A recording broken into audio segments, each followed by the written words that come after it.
കേരളത്തിൽ അതിനിശിതമായി ബഹുജൻ സമാജ് പാർട്ടിക്കെതിരായ വളരെ വില കുറഞ്ഞ ആരോപണം മുന്നോട്ട് വെച്ചുകൊണ്ട് രംഗത്ത് വന്നത് അഡ്വക്കേറ്റ് ജയശങ്കറാണ്. തെരഞ്ഞെടുപ്പ് കമ്മീഷൻ്റെ കണക്കനുസരിച്ച് ഇന്ത്യയിലെ 6 ദേശീയ പാർട്ടികളിൽ ഏറ്റവും വലിയ 1ഉം 2ഉം കഴിഞ്ഞാൽ വലിയ 3ാമത്തെ ദേശീയ കക്ഷിയായി ബഹുജൻ സമാജ് പാർട്ടി ഇന്ന് ദേശീയ രാഷ്ട്രീയത്തിൽ നിൽക്കുന്നത്. തെരഞ്ഞെടുപ്പ് കമ്മീഷൻ്റെ കണക്കനുസരിച്ച് ഇന്ത്യയിലെ 6 ദേശീയ പാർട്ടികളിൽ ഏറ്റവും വലിയ 1ഉം 2ഉം കഴിഞ്ഞാൽ വലിയ 3ാമത്തെ ദേശീയ കക്ഷിയായി ബഹുജൻ സമാജ് പാർട്ടി ഇന്ന് ദേശീയ രാഷ്ട്രീയത്തിൽ നിൽക്കുന്നത്.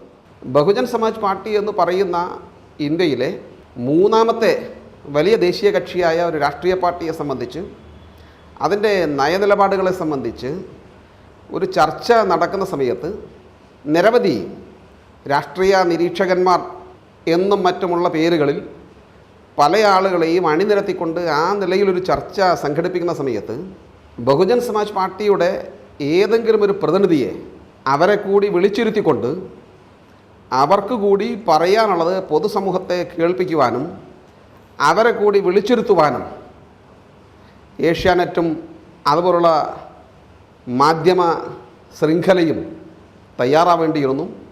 അത് ചെയ്യാതിരുന്നത് അങ്ങേയറ്റം അപലപനീയമാണ്, അത് അങ്ങേയറ്റം പ്രതിഷേധാർഹമാണ് എന്ന് ആമുഖമായി ഞാൻ സൂചിപ്പിക്കുന്നു. നമ്മുടെ കേരളത്തിൽ ചുംബന സമരം നടന്നിരുന്നു.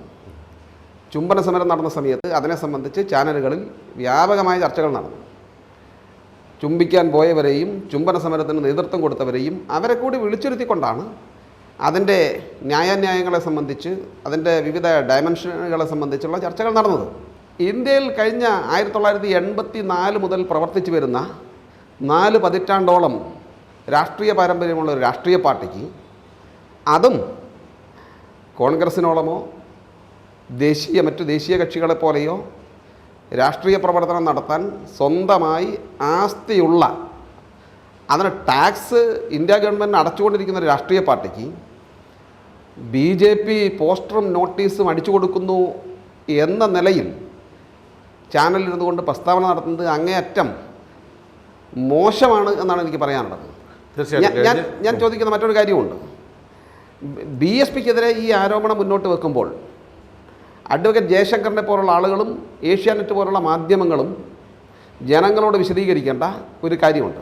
അവർ ഈ പറയുന്നത് ഉത്തർപ്രദേശിൽ ദേശീയ തലത്തിൽ നോക്കിയാൽ ബഹുജൻ സമാജ് പാർട്ടി ഏതാണ്ട് 450ഓളം പാർലമെൻറ്റ് നിയോജക മണ്ഡലങ്ങളിൽ സ്ഥാനാർത്ഥികളെ ഫീൽഡ് ഔട്ട് ചെയ്തുകൊണ്ടാണ്, വ്യത്യസ്ത സമുദായങ്ങളിലുള്ള വിവിധ ജനവിഭാഗങ്ങളിൽ നിന്നുള്ള സ്ഥാനാർത്ഥികളെ ഫീൽഡ് ഔട്ട് ചെയ്തുകൊണ്ടാണ് ഈ തെരഞ്ഞെടുപ്പിനെ നേരിടുന്നത്.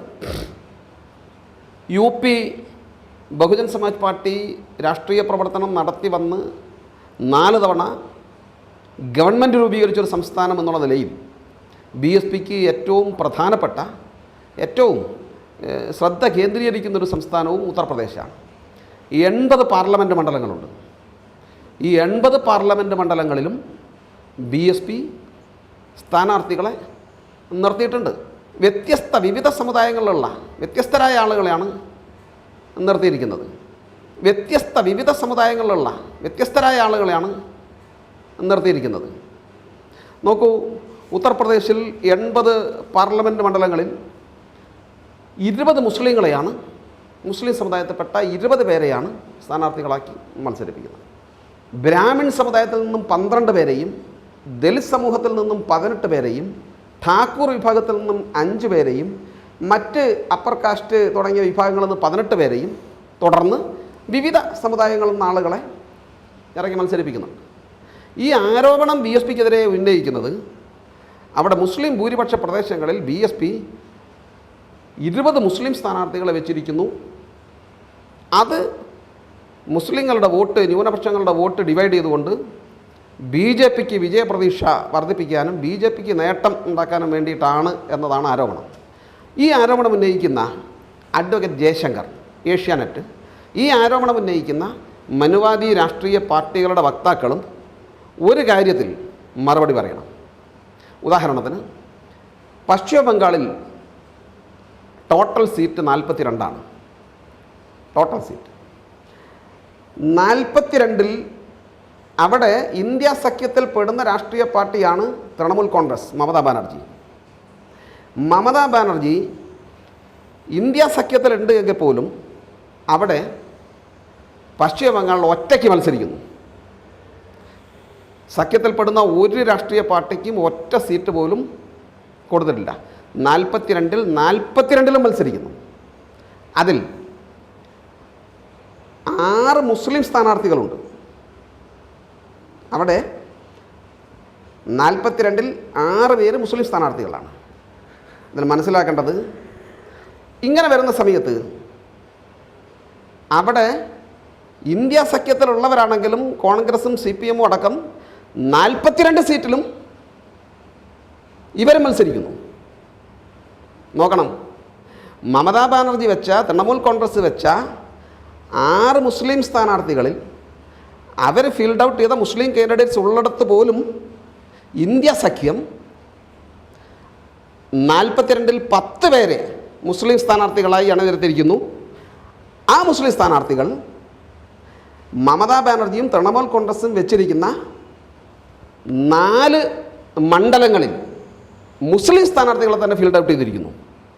കോൺഗ്രസിൻ്റെ നേതാക്കന്മാർ അങ്ങോട്ട് എത്തി നോക്കിയിട്ടില്ല, ആരും പോയിട്ടില്ല. നോക്കൂ, ഏത് പശ്ചാത്തലത്തിലാണോ BSPക്കെതിരെ ഈ ആരോപണം ഈ മനുവാദി ഏജൻറ്റുമാർ ദൃശ്യമാധ്യമങ്ങളിലൂടെ അടിച്ചുകൊണ്ടിരിക്കുന്നത്, ഇതേ വസ്തുതയാണ് പശ്ചിമ ബംഗാളിലുള്ളത്. എന്നാൽ പശ്ചിമ ബംഗാളിൽ മമതാ ബാനർജിക്കും തൃണമൂൽ കോൺഗ്രസിനും എതിരെ അവർ നിർത്തിയ മുസ്ലിം കാൻഡിഡേറ്റ്സ് ഉള്ള സ്ഥലങ്ങളിലടക്കം ഫീൽഡ് ഔട്ട് ചെയ്തിരിക്കുന്ന മുസ്ലിം കാൻഡിഡേറ്റ്സിനെ BJP പിന്തുണയോടാണ് എന്നോ BJP ആണ് അവർക്ക് പോസ്റ്ററും നോട്ടീസും അടിച്ചു കൊടുക്കുന്നതെന്നോ പറഞ്ഞാൽ അത് സമ്മതിക്കാൻ അവർക്ക് പറ്റുമോ?